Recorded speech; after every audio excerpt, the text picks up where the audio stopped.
ಓಂ ಶ್ರೀ ಗುರು ಬಸವಲಿಂಗಾಯ ನಮಃ. ಸರ್ವರಿಗೂ ಶರಣು ಶರಣು. ಮೂರನೆಯ ಸೂತ್ರ, ತದೇವಾರ್ಥ ಮಾತ್ರ ನಿರ್ಭಾಸಂ ಸ್ವರೂಪಶೂನ್ಯಂ ಇವ ಸಮಾಧಿ. ಇವತ್ತು 4ನೇ ಸೂತ್ರ ನೋಡೋಣ, ಸುಲಭವಾಗಿದೆ. ತತ್ ತ್ರಯಂ ಏಕತ್ರ ಸಂಯಮ. 3 ಮತ್ತು 4ನೆಯ ಸೂತ್ರಗಳು ಮೂರನೆಯ ಪಾದದಲ್ಲಿ. ಸಮಾಧಿ ಅಂದ್ರೆ ಏನು ಅಂತಕ್ಕಂಥದ್ದನ್ನು ವರ್ಣಿಸ್ತಾರೆ. ನಿನ್ನೆ ಧ್ಯಾನದ ವರ್ಣನೆ ಆಯಿತು. ಇವತ್ತು ಸಮಾಧಿ ಅಂದರೆ ಏನು. ವಾಸ್ತವಿಕವಾಗಿ ಈ ಧ್ಯಾನ ಮತ್ತು ಸಮಾಧಿಗಳನ್ನು ಶಬ್ದದಲ್ಲಿ ವರ್ಣಿಸಕ್ಕೆ ಬರಲ್ಲ, ಆದರೂ ಪ್ರಯತ್ನ ಪಟ್ಟಿದ್ದಾರೆ. ತದೇವಾರ್ಥಂ ಅರ್ಥ ನಿರ್ಭಾಸಂ, ತದೇವಾರ್ಥ ಮಾತ್ರ ನಿರ್ಭಾಸಂ ಸ್ವರೂಪ ಶೂನ್ಯಂ ಇವ ಸಮಾಧಿ. ಅಂದರೆ ಧ್ಯಾನ ಮಾಡಬೇಕಾದ್ರೆ, ಧ್ಯಾನ ಮಾಡಬೇಕಾದ್ರೆ ಏನಾದರೂ ಒಂದು ಧ್ಯೇಯ ವಸ್ತುವನ್ನು ಇಟ್ಕೊಂಡಿರ್ತಾರೆ, ಅಥವಾ ಅಂತರಂಗದಲ್ಲಿ ಯಾವುದಾದ್ರೂ ಒಂದು ಚಕ್ರದ ಮೇಲೆ ಮನಸ್ಸನ್ನು ನಿಲ್ಲಿಸಿರ್ತಾರೆ. ಅಲ್ಲಿ ಧ್ಯಾನದಲ್ಲಿ ನಾನು ಧ್ಯಾನ ಮಾಡುವವನು, ಇದು ಧ್ಯಾನ, ಇಂಥ ಕಡೆ ನನ್ನ ಮನಸ್ಸಿದೆ, ಕೆಲವು ಸಾರಿ ಚಂಚಲನೂ ಆಗ್ತಾ ಇದೆ ಗೊತ್ತಾಗುತ್ತೆ. ಸ್ವಲ್ಪ ಹೊತ್ತು ಧ್ಯಾನ ಆದಮೇಲೆ ಮನಸ್ಸು ಅದು ಆ ಕಡೆ ಈ ಕಡೆ ಹೋಗೋಕ್ಕೆ ಶುರುವಾಗುತ್ತೆ. ಕೆಲವ್ರಿಗೆ ಧ್ಯಾನದಲ್ಲಿ ಏನು ಗೊತ್ತೇ ಆಗಲ್ಲ, 1 ತಾಸು 2 ತಾಸು, ಆದರೆ ಅದು ಧ್ಯಾನ ಅಲ್ಲ, ಅದು ನಿದ್ರೆ. ಕೂತ್ಕೊಂಡು ನಿದ್ದೆ ಮಾಡ್ದಂಗೆ ಆಯಿತು. ಆದರೆ ಧ್ಯಾನದಲ್ಲಿ ಮನಸ್ಸು ಸಮಾಧಾನ ಆಗುತ್ತೆ. ಇನ್ನೊಬ್ಬರು ಋಷಿಗಳು ಹೇಳ್ತಾರೆ, ಧ್ಯಾನಂ ನಿರ್ವಿಷಯಂ ಮನಃ. ಧ್ಯಾನ ಅಂದ್ರೆ ಏನಪ್ಪ ಅಂದರೆ ಮನಸ್ಸು ನಿರ್ವಿಷಯವಾಗ್ತಕ್ಕಂಥದ್ದು. ಚಂಚಲತೆಯನ್ನು, ಆಸೆ ಆಮಿಷಗಳನ್ನು, ರಾಗದ್ವೇಷಗಳನ್ನು ಕಳೆದುಕೊಂಡು ಏನು ಮನಸ್ಸು ಸಮಾಧಾನಗೊಳ್ಳುತ್ತೋ ಅದನ್ನು ಕೂಡ ಧ್ಯಾನ ಅಂತ ಕರಿಬೋದು. ಸಮಾಧಿ ಸ್ಥಿತಿಯಲ್ಲಿ ಅದು ಹೇಗಿರುತ್ತಪ್ಪ ಅಂತಂದರೆ, ನಾನು ಧ್ಯಾನ ಮಾಡುತ್ತಿರುವವನು ನಾನು ಬೇರೆ, ಆಮೇಲಿಂದ ಮನಸ್ಸು ಬೇರೆ. ಈ ವಸ್ತು ಅಂದರೆ ಚಕ್ರದಲ್ಲೋ ಅಥವಾ ಹೊರಗೆ ಲಿಂಗದಲ್ಲೋ ಮನಸ್ಸನ್ನು ಏನು ನಿಲ್ಲಿಸಿರ್ತಿರಲ್ಲ, ಅದು ಯಾವ ಭಾವನೂ ಇರೋದಿಲ್ಲ. ಅದು ಹೇಗಿರುತ್ತೆ ಸಮಾಧಿ ಅಂತಕ್ಕಂಥದ್ದನ್ನು ನನಗೆ ಹೇಳಕ್ಕೆ ಬರಲ್ಲ. ಯಾಕೆಂದರೆ ನಾನು ಸಮಾಧಿ ಸ್ಥಿತಿಯನ್ನು ಅನುಭವಿಸಿಲ್ಲ. ಅನುಭವಿಸಿದವರು ಕೂಡ ನಿರ್ವಿಕಲ್ಪ ಸಮಾಧಿಯನ್ನು, ಈ ಸವಿಕಲ್ಪ ಸಮಾಧಿ ಅಥವಾ ಸಂಪ್ರಜ್ಞಾತ ಸಮಾಧಿ ಅಂತ ಬರುತ್ತೆ. ಹಿಂದೆ 2ನೇ ಸೂತ್ರದ ಕೊನೆಯ ಭಾಗದಲ್ಲಿ ನೀವು ಅದನ್ನು ನೋಡಿದ್ರಿ. ಅಲ್ಲಿ ಸ್ವಲ್ಪ ಪ್ರಜ್ಞೆ ಇರುತ್ತೆ. ಅಂದರೆ ಏನು, ಒಂದು ವಿಜ್ಞಾನದ ವಸ್ತು ಇರ್ಬೋದು, ಆಟ ಆಡೋದ್ರಲ್ಲಿರ್ಬೋದು, ಒಬ್ಬ ವ್ಯಕ್ತಿ ಕ್ರಿಕೆಟ್ ಇರಲಿ, ಫುಟ್ಬಾಲ್ ಇರಲಿ, ಅಥವಾ ರನ್ನಿಂಗ್ ಓಡ್ತಕ್ಕಂಥದ್ದಿರಲಿ, ಒಂದೇ ಕಡೆ ಮನಸ್ಸನ್ನು ಕೇಂದ್ರೀಕರಣ ಮಾಡಿದರೆ ಮಾತ್ರ ಯಾವುದಾದ್ರೂ ಒಂದು ಸಾಧನೆ ಮಾಡಲಿಕ್ಕೆ ಸಾಧ್ಯ. ಒಬ್ಬ ವಿದ್ಯಾರ್ಥಿ ಕೂಡ ಅಷ್ಟೇ. ಅವನು ಬಹಳ ಚೆನ್ನಾಗಿ ಓದಬೇಕು ಅಂತಂದರೆ ಆ ಪುಸ್ತಕ ಅವನು ಎಲ್ಲ ಏಕಾಗ್ಬಿಡ್ಬೇಕು. ಓದ್ತಾ ಓದ್ತಾ ಓದ್ತಾ ಅವನಿಗೆ ಭಾರ ಅನ್ನಿಸ್ಬಾರ್ದು. ಅದು ಸಂಪ್ರಜ್ಞಾತ ಸಮಾಧಿ. ಅದಕ್ಕೆ ಏನಾದರೂ ಒಂದು ವಿಷಯ ಬೇಕು. ಆದರೆ ನಿರ್ವಿಕಲ್ಪ ಸಮಾಧಿ ಅಥವಾ ಇಲ್ಲಿ ಈ ಸೂತ್ರದಲ್ಲಿ ಏನು ಹೇಳ್ತಿದ್ದಾರಲ್ಲ, 3ನೇ ಸೂತ್ರದಲ್ಲಿ, ಅಲ್ಲಿ ಅರ್ಥ ಮಾತ್ರ ಉಳಿಯುತ್ತೆ, ಆಭಾಸ ನಿರ್ಭಾಸವಾಗುತ್ತೆ. ಮೂರ್ತಿ ಇಟ್ಕೊಂಡಿದ್ರೆ ಮೂರ್ತಿ ಅನ್ನೋ ಭಾವ ಇರೋದಿಲ್ಲ. ಚಕ್ರದಲ್ಲಿ ಮನಸ್ಸನ್ನು ನಿಲ್ಲಿಸಿದಿನಲ್ಲ ಅನ್ನೋ ಭಾವ ಇರೋದಿಲ್ಲ. ಅದು ವರ್ಣಿಸ್ತಾರೆ ಶರೀಫರು. ಹೌದಪ್ಪ ಹೌದು ನೀನೇ ದೇವರು. ಇದರಲ್ಲಿ ಶರೀಫಜ್ಜ ಸಮಾಧಿ ಸ್ಥಿತಿಯನ್ನು ವರ್ಣಿಸ್ತಾನೆ.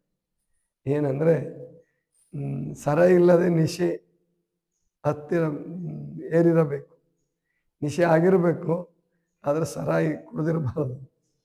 ಅಂದರೆ ಅದು ಸಮಾಧಿ ಸ್ಥಿತಿ ಅಂತ ಹೇಳ್ತಾರೆ. ವಾಸ್ತವಿಕವಾಗಿ ಕುಡಿದವನಿಗೂ ಕೂಡ ಅವನು ನಿಶೆ ಹತ್ತಿದೆ ಅಂದರೆ ಅವನಿಗೇನು ಸಮಾಧಿ ಸ್ಥಿತಿ ಏನು ಬಂದಿರಲ್ಲ.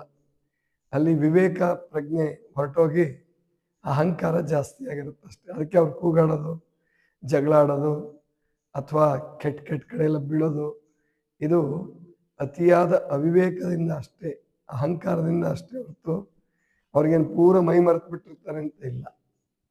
ಆದರೆ ಯೋಗದಿಂದ ಬರ್ತಕ್ಕಂಥ ಸಮಾಧಿ ಏನಿದೆ ಅದು ಅತ್ಯಂತ ವಿಶ್ರಾಂತಿ, ಅಸೀಮ ವಿಶ್ರಾಂತಿ. ಅವನಿಗೆ ತುಂಬ ಸಂತೋಷ ಇರ್ತದೆ, ಅದು ಹೇಳಕ್ಕೆ ಬರಲ್ಲ. ರಾಮಕೃಷ್ಣ ಪರಮಹಂಸರಿಗೆ ಒಬ್ಬ ಕೇಳ್ತಾನೆ, ನೀವು ಬ್ರಹ್ಮಾನಂದ ಬ್ರಹ್ಮಾನಂದ ಅಂತೀರಿ, ಸಮಾಧಿ ಸ್ಥಿತಿ ಅಂತ ಹೇಳ್ತೀರಿ, ಅದರ ಆನಂದ ಹೇಗಿರುತ್ತೆ ಹೇಳ್ಬೋದಾ ಅಂತ ಕೇಳ್ತಾನೊಬ್ಬ ಶಿಷ್ಯ. ಆವಾಗ ರಾಮಕೃಷ್ಣ ಪರಮಹಂಸರು ಏನಂತಾರಂದರೆ, ನೋಡಪ್ಪ, ಈ ಸಂಸಾರ ಸುಖ ಏನು ಅನುಭವಿಸ್ತೀಯಲ್ಲ ನೀನು, ಅದರದ್ದು ಒಂದು ರೋಮದಷ್ಟು ಅಂದರೆ ಒಂದು ಕೂದಲಷ್ಟು ಆದರೆ ಈ ಸಮಾಧಿ ಸ್ಥಿತಿಯಲ್ಲಿ ಅಥವಾ ಅಂತಿಮ ಆನಂದ, ಪರಮಾನಂದ ಅಂತ ಕರೀತಾರೆ, ಬ್ರಹ್ಮಾನಂದ ಅಂತ ಕರೀತಾರೆ, ಲಿಂಗಾನಂದ, ಶಿವಾನಂದ, ಇವೆಲ್ಲ ಒಂದೇ. ಇದರ ಆನಂದ ಎಷ್ಟಿರುತ್ತೆ ಅಂದರೆ 8 ಕೋಟಿ ರೋಮ. ಅದು ಬಸವಣ್ಣವ್ರ ವಚನದಲ್ಲೂ ಕೂಡ ಒಂದು ಬರುತ್ತೆ. 8 ಕೋಟಿ ರೋಮರದೆಲ್ಲ ಸಂತೋಷ, ಆನಂದ, ಅದನ್ನು ವರ್ಣಿಸೋಕ್ಕಾಗಲ್ಲ. ಜೇನ ಮಳೆಗಳು ಸುರಿದವು, ಅಮೃತ ಬಿಂದುಗಳು ಕರೆದವು, ಕೂಡಲ ಸಂಗಮ ದೇವರೆಂಬ ರಸಸಾಗರದೊಳಗೆ ಆನು ಓಲಾಡುತ್ತಿದ್ದೆನಯ್ಯ ಅಂತ ಒಂದು ವಚನ ಬರುತ್ತೆ ಬಸವಣ್ಣವ್ರದ್ದು. ಕಂಗಳ ನೋಟ, ಹೃದಯದ ಜ್ಞಾನ, ಮನದಲ್ಲಿ ನಾನು ಮಾತಾಡುವೆ, ಆ ವಚನದಲ್ಲಿ ಹೇಳ್ತಾರೆ ಅವರು. ಸಮಾಧಿ ಸ್ಥಿತಿ, ಲಿಂಗಾಂಗ ಸಾಮರಸ್ಯ, ಐಕ್ಯ ಸ್ಥಿತಿ ಇವೆಲ್ಲ ಒಂದೇನೆ. ಅದನ್ನು ಹೇಗಿರ್ತು ಅಂತ ಹೇಳಕ್ಕೆ ಬರಲ್ಲ. ಹೇಳೋದೇ ಆದರೆ ಲೌಕಿಕ ದೃಷ್ಟಿಯಿಂದ ಹೇಳೋದಾದರೆ, ಜೇನುತುಪ್ಪ ಒಂದು ಹನಿ ತಿಂದರೆ ಎಷ್ಟು ಸಂತೋಷ ಆಗುತ್ತೆ, ಜೇನು ಮಳೆಗಳೇ ಬಂದ್ಬಿಟ್ರೆ ಅದು ಅಷ್ಟು ಸಂತೋಷದಾಯಕವಾಗಿರುತ್ತೆ. ಸಮಾಧಿ ಸ್ಥಿತಿ ಅದನ್ನು ವರ್ಣಿಸೋಕ್ಕಾಗಲ್ಲ ಒಟ್ಟಾರೆ. ಆದರೂ ಇಲ್ಲಿ ಪ್ರಯತ್ನ ಪಟ್ಟಿದ್ದಾರೆ.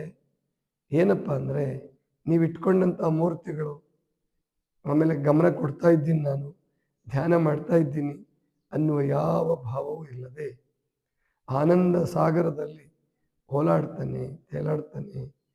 ಅವನಿಂದ ಜಗತ್ತಿಗೆ ಎಂದೂ ಕೆಟ್ಟದ್ದಾಗಲ್ಲ.